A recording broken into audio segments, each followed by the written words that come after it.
We're now joined by Eunice, Sibiya, the head of consumer education at First National Bank, to unpack ways consumers can cut down on debt this holiday season. Thank you very much for joining us here in our studios.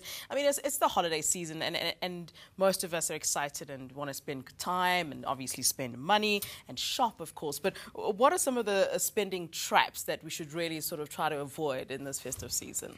Florence, the biggest thing is the silly season comes with silly behaviors. We get happy, we get all hyped up, we therefore get consumed in the excitement, and we drop our guard.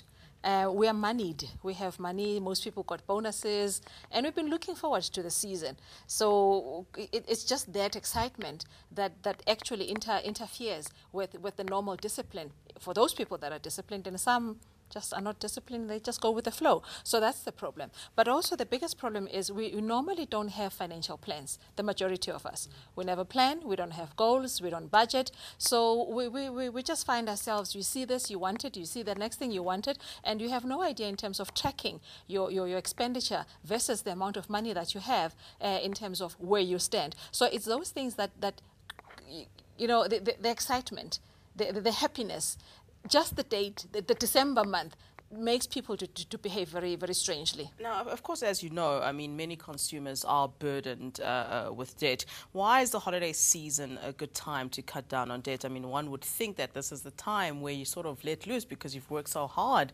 throughout the year. Letting loose is good. There's nothing wrong with letting loose. Let loose with a plan. Honestly, we need to plan the letting loose as well. Otherwise, if it overwhelms us, we're bound to make mistakes.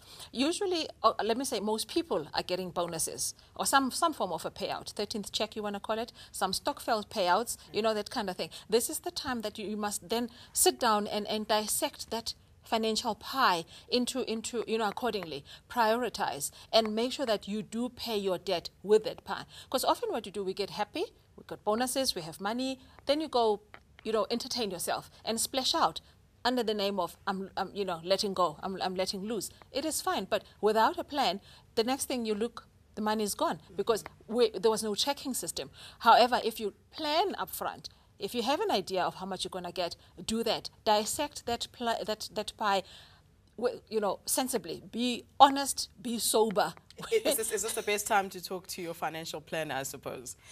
A little late, but never too late. Now, just in terms of, you know, debt, I mean, a little debt may not be a bad thing, but how does one manage that debt and make it positive debt, if one can say that?